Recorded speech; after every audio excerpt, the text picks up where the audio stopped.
Can you even believe someone would look you dead in the eye and tell you that you owe them your entire life? My own mother did. She said it right over dinner, like it was a casual truth, just before she tried to strong-arm me into paying for her new stepkid's college tuition.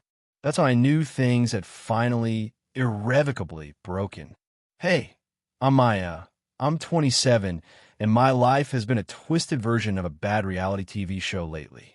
I work in corporate communications for a pretty big tech company. It's not glamorous, but let me tell you, I busted my butt to get here. Think internships, full-time study with part-time jobs, and freelance gigs just to keep a roof over my head while my friends were out partying. I grew up in a small town, and for most of my childhood, it was just me and my mom, Dana. My dad left when I was 5, and we never heard from him again. And according to my mom, we were always scraping by. That was her story, anyway. The truth? My grandparents were the real heroes. They moved us into their house after the divorce, kept us there until I was in high school, bought groceries, clothes, even paid for my school trips. But Dana? She always rewrote history.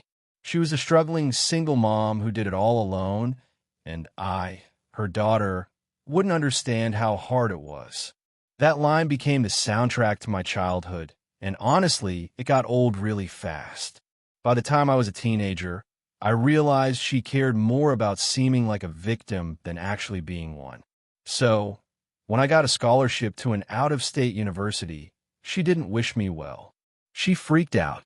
People will think I can't even keep my own daughter close, she hissed through gritted teeth. I left anyway. That was the real start of the divide between us. Fast forward a few years. A year and a half ago, Dana met a guy online, Greg, a contractor from the next state over. I met him once before they got married. He seemed decent enough, maybe a little too slick, but harmless. He had 2 kids from his previous marriage, Chloe, 18 at the time, and Dylan, 16. Overnight, my mom went from 0 to stepmom, and suddenly, her whole world revolved around her new family. I live a couple of hours away, so I was mostly spared from the day-to-day chaos, but she called constantly with updates about Chloe's senior year, or how Dylan needed a male influence, and how wonderful it was to have a full house. I try to be happy for her, really.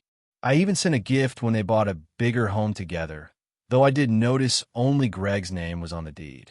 It was clear where her attention had shifted. Calls to me became less frequent, unless she needed something. Then last October, everything changed. I had just landed a major promotion at work. It was a huge moment for me. I've been gunning for that spot for over a year, and it came with a salary bump that meant I could finally move out of my shared apartment and into my own place. I called Dana, buzzing with excitement, expecting at least a congratulations. Instead, I got, "Wow, must be nice. You wouldn't even have that job if it weren't for me." I actually laughed. I thought she was joking. She wasn't. She was dead serious. "I raised you," she declared. "Don't act like you built your life from scratch." I was too stunned to respond. I mumbled something about needing to run and hung up. The next day, she called again. This time, she got right to the point. "So," she said, "Chloe's starting college soon, and we're a little tight on money with the house and everything. I was thinking you make more than enough now. Maybe you could help cover her tuition for the first year." I honestly thought I'd misheard her. She went on, as if we were discussing borrowing a sweater. "It's not like you've got a family to support. And think about it, this is your sister." "No," I said flatly. There was silence, and then that dangerous tone she always used when she felt slighted. "Maya, after everything I've done for you, you've done nothing for me." I snapped. "My grandparents raised me. You were just there." Click. She hung up. For the next week, I got a barrage of texts. Everything from guilt-tripping, "I'm so disappointed in who you've become," to passive-aggressive jabs. "Just so, Chloe cried when I told her you said no." I ignored them all. But then she escalated. A few days later, she showed up at my apartment, unannounced, with Chloe in tow. I opened the door in sweatpants and a face mask, totally unprepared, and there they were. Dana barged in like she owned the place. Chloe trailing behind with big, watery eyes. My mom launched into this dramatic monologue about family responsibility and giving back. She even tried to appeal to my ego. Wouldn't it feel good to say you helped your sister become a doctor? She's not my sister. I cut her off. She's your husband's kid. You've been married for what, 7 months? That's when Chloe cried. Legit tears. And I'll admit, I felt a pang of guilt. But not enough to cave. Dana stormed out, dragging Chloe with her, and I didn't hear from her for a while. I thought, maybe, just maybe, that was it. I hoped. Then, 3 months later, just last week, I woke up to loud banging on my door. I live in a quiet apartment complex, so it startled me. I threw on a hoodie and cautiously opened the door. It was Chloe, red-faced, screaming, mascara streaked down her cheeks. "You ruined everything," she shouted before I could even say hello. She was shaking, full-on trembling with rage. I tried to calm her down, but she kept yelling. "We lost the house. My dad had to take out a loan, and it wasn't enough. And now we're moving back into a tiny apartment, and it's your fault." I blinked at her. "What? You were supposed to help. If you had just paid for tuition, we wouldn't be in this mess." I couldn't even process it. They lost the house. Greg took out a loan, and somehow I was the villain. That's when she really twisted the knife. "I hope you're happy, Maya. You destroyed our lives." I stood there barefoot on my doormat, Chloe's voice ringing in my ears. "You destroyed our lives." I was still half asleep, not even fully sure this wasn't some weird anxiety dream. But no, this was real. She was standing right in front of me, eyes bloodshot, arms clenched at her sides like she wanted to swing at me. I didn't know what to say. My heart was pounding, not out of fear, but from the shock, from the sheer absurdity of it all. This girl, who I had met a handful of times, who was legally an adult, was screaming at me like I had pulled the rug out from under her entire world. "I'm sorry your family is struggling," I managed, trying to keep my voice steady. "But you need to leave." That didn't go over well. "Oh my God, you're so selfish," she shrieked, her voice cracking. "My dad is depressed. My mom's a wreck. And all you care about is your stupid job and your little apartment." I closed the door. Not slammed. Not dramatically. Just closed it. I stood there, hand still on the knob, and listened as she screamed outside for another 30 seconds before storming off. I waited until I couldn't hear her footsteps anymore, then locked the door and slid to the floor. For a while, I just sat there in silence. It wasn't guilt I felt. It was grief. Not for Chloe, not for the house, but for the final, undeniable proof that I was no longer part of their family, if I ever had been. Later that day, I got a call from Greg. First one I'd ever received directly from him. I debated answering for a good 5 minutes. Curiosity won. "Maya," he started, his voice eerily calm. "I heard you slam the door in Chloe's face this morning." "Nope," I said flatly. "I closed it after she screamed at me for ruining her life." He sighed like I was a burden. "Look, I'm not here to argue. I just think you need to understand what this decision has done to us." I stayed quiet. "She was counting on that tuition," he continued. "We all were. We stretched our budget, assuming you'd help out. And now we're behind on the mortgage, and the banks come knocking. Why would you stretch your budget assuming money that was never promised?" I asked. There was a pause. "Dana said you'd come around." Of course she did. He launched into this whole spiel about familial duty and investing in the next generation, and how Chloe had dreamed of going to the same university I had. He kept using the word "we," like I was part of their financial plan, like I was another parent, a third adult in their household. I finally cut him off. "Greg, I'm not your wife. I'm not Chloe's mom. I didn't agree to any of this.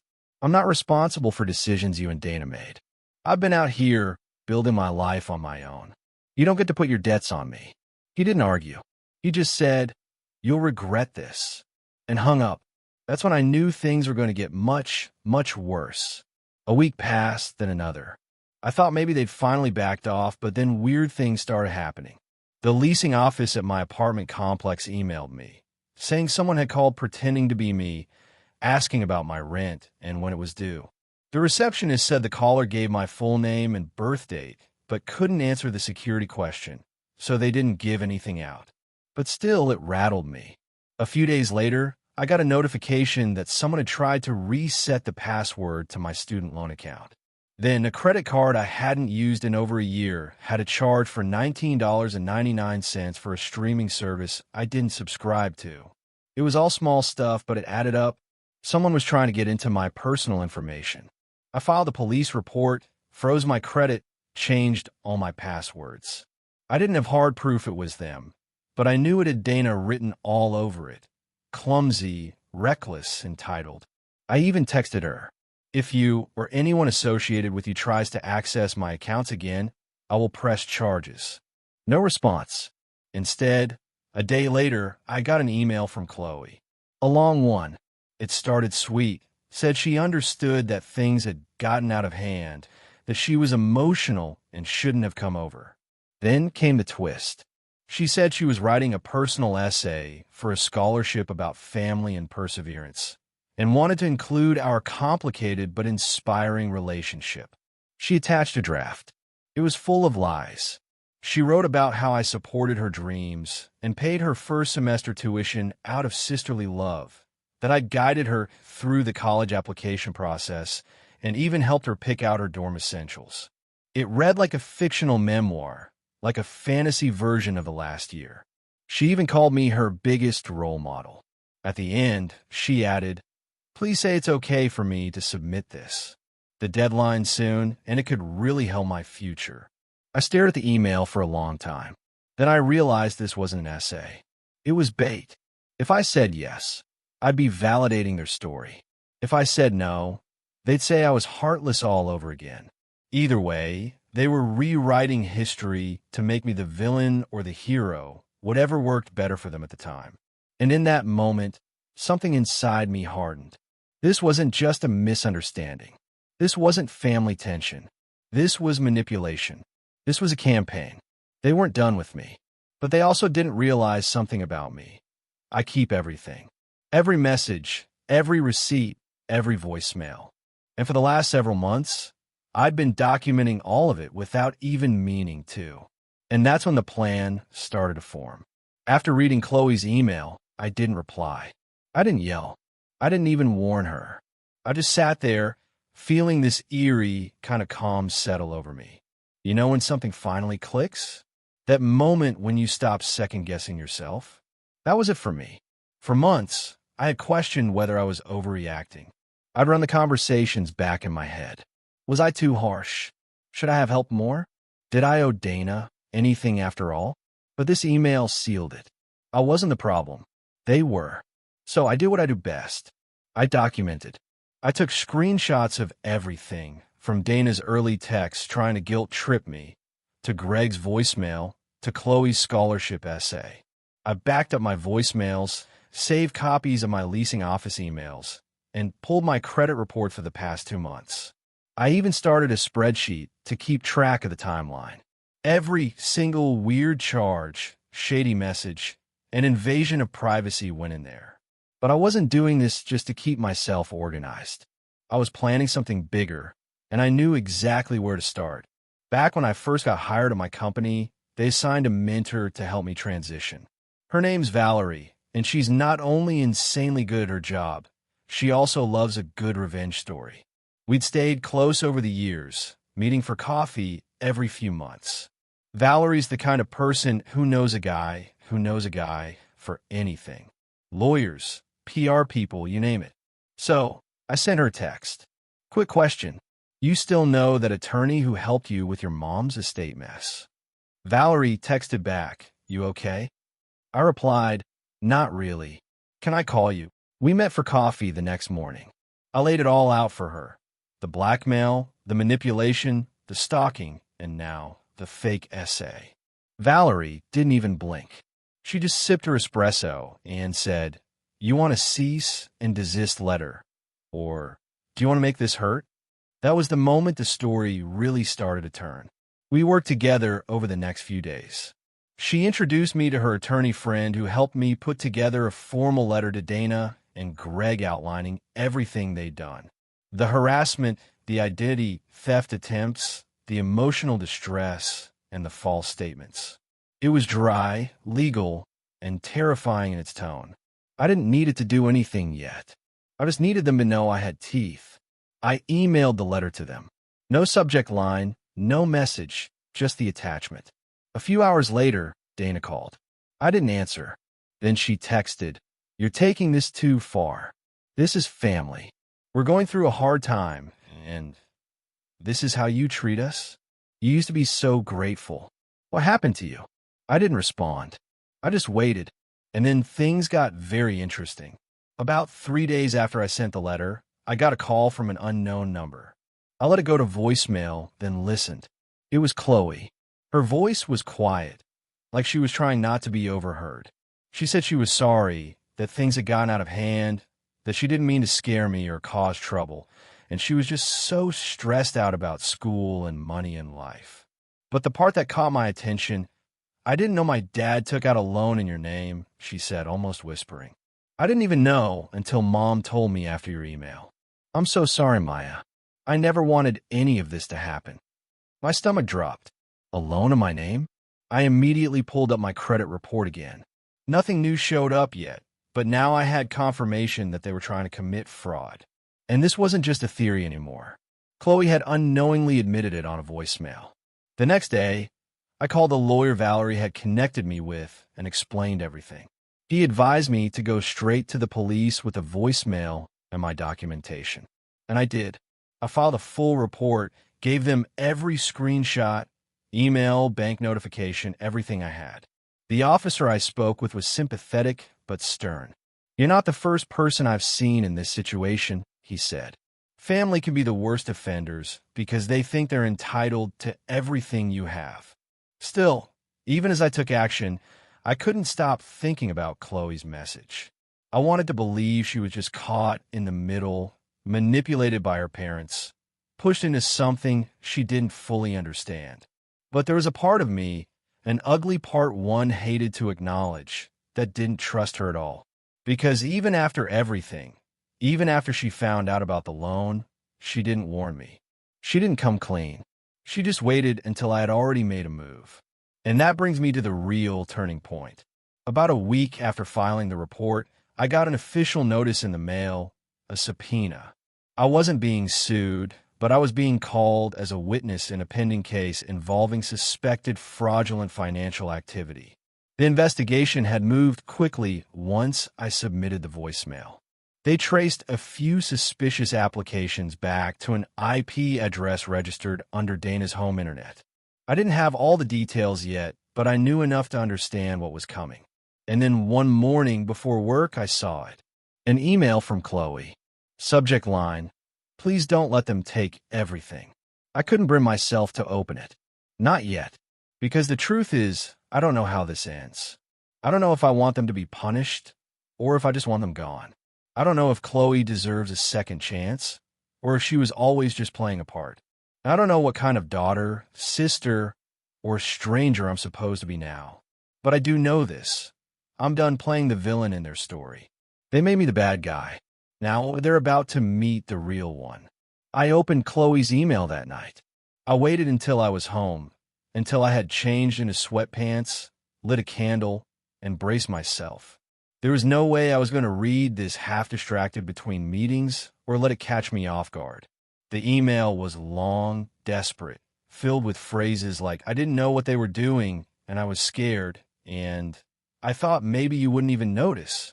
She tried to draw a line between herself and her parents, painting herself as just another victim of Dana's manipulation. She said she didn't want to lose her chance at school, that she had been working hard despite everything, and she begged me not to ruin what's left of her future. Then the kicker, she asked me to withdraw the police report, not because it was false, but because, and I quote, "You got your point across. They're scared now. That should be enough." That was the moment the switch flipped again. I had tried being quiet. I had tried being polite. I had given them chance after chance, even when they showed me they didn't deserve it. And now, after fraud, stalking, gaslighting and attempting to rewrite my entire existence as some fairy god sister. She wanted me to just let it go. No, I didn't reply. Instead, I forwarded the email to the detective handling my case. I attached the voicemail again. I even called to confirm they had received everything and let them know I was fully willing to testify in court if it came to that. I wasn't bluffing anymore. I wasn't scared of burning bridges that were already in flames. I wanted closure. Within a few weeks, things moved quickly, faster than I expected, honestly. Turns out Dana had not only tried to open one loan in my name. She had tried 3. One got flagged immediately, one was denied, and one was approved. But fortunately, the funds hadn't been dispersed yet when I filed my report. Thanks to the evidence and timing, the bank froze the account before any real damage was done. But here's where it gets wild. Greg had also applied for a personal loan using his mother's name with Dana listed as a co-signer. So, while they were busy playing the "we're struggling and Maya abandoned us" card, they were also committing fraud all around them like it was a side hustle. Chloe may not have been directly involved in the paperwork, but she knew more than she let on. And the authorities saw it that way, too. Dana was arrested for identity theft, attempted fraud, and a few other charges I won't pretend to understand the legal jargon for. Greg got hit with conspiracy and credit fraud. And Chloe? She wasn't arrested, but the university she'd been accepted to rescinded her offer when they learned about the investigation. Turns out she had submitted that fake essay to multiple scholarships. One of the boards flagged it as plagiarized because it used quotes from an actual Reddit post I had made months earlier, word for word. Poetic, really. The fallout was immediate. I didn't hear from Dana or Greg again. Not directly, at least. They were too busy dealing with court appearances and legal fees. My lawyer helped me file for a restraining order just to be safe. And I got alerts set up on all my financial accounts in case anyone tried anything again. As for Chloe, she sent me one last email. Just one line. "You ruined everything."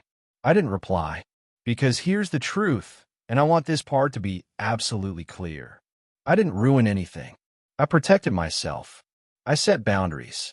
I stopped pretending that family meant sacrificing your peace, your money, your safety just so someone else could avoid the consequences of their own behavior. I stopped being their scapegoat, their ATM, their silent audience. I didn't ruin their lives. They did that all by themselves.